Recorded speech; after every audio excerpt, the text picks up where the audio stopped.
tani më plotësisht e mundur që të pastrojmë qytetet tona nga gjithë ato fije plastike, merimangash,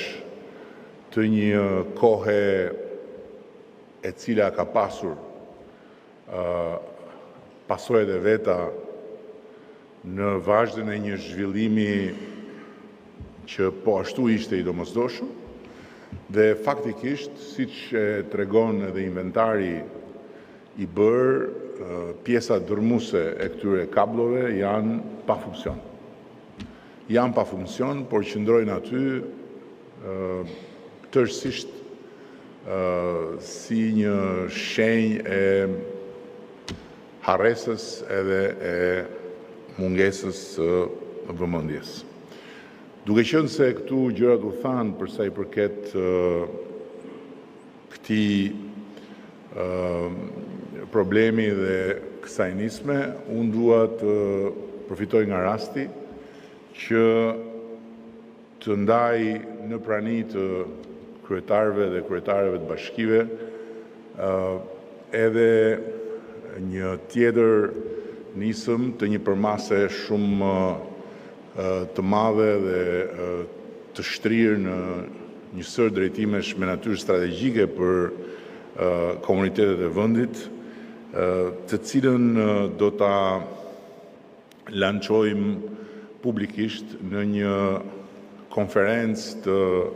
pushtetit vendor në 10 ditëshin e parë të korrikut. Bëhet fjalë për programin e ri kombëtar të rilinjes urbane 2.0, një program i cili po përgatitet nga institucionet dhe në dialog me bashkitë, nën kujdesin, udhëheqjen dhe mbikëqyrjen e ministrit të pushtetit vendor, zotit Demo. Është një program i cili synon të adresojë disa element të cilët tani më i ka ardhur koha të marrin një drejtim shterrues. Spari të adresojë të gjitha pjesët e mbetura të sistemit të mbetura të pa investuara, dhe janë disa pjesë të cilat ndryshe nga çfarë hidhet e spërdridhet në diskursin e përditshëm negativ, janë në fakt më pak, shumë më pak se sa pjesë të investuara të sistemit të ujësjelljes kanalizimeve. Dhe pikërisht për këtë, programi do të adresojë nevojën për të bërë një ndërhyrje gjithëpërfshirëse dhe për t'i dhënë përgjigje edhe atyre nevojave të mbetura të pa adresuara nga segmentet akoma të munguara të rrjetit përgjithshëm të ujësjelljes kanalizimeve. Së dyti, do të adresojmë nevojën për të çuar në një nivel tjetër transportin urban dhe ndërurban, duke nisur nga transporti domosdoshëm dhe faktikisht hallka më e dobët e sistemit tonë të industrisë re të turizmit, që është transporti i periudhës sezonit të pikut, kur bëhet shumë e vështirë për turistët dhe vizitorët që të lëvizin me mjete të vëna në dispozicion nga sektori publik. Dhe qëllimi është që të hymë në një fazë ku gjenerata e re e mjeteve të transportit publik e para tjetë tërësisht e gjelbër, pra flasim për autobus elektrik, të cilët kanë zero ndotje, gjë që është një tendencë tani më e përgjithshme në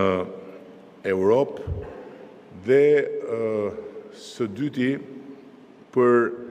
të ndërtuar një sistem të përdorimit dhe të administrimit të këtyre mjeteve nën administrimin e bashkive. Pra do t'jetë qeveria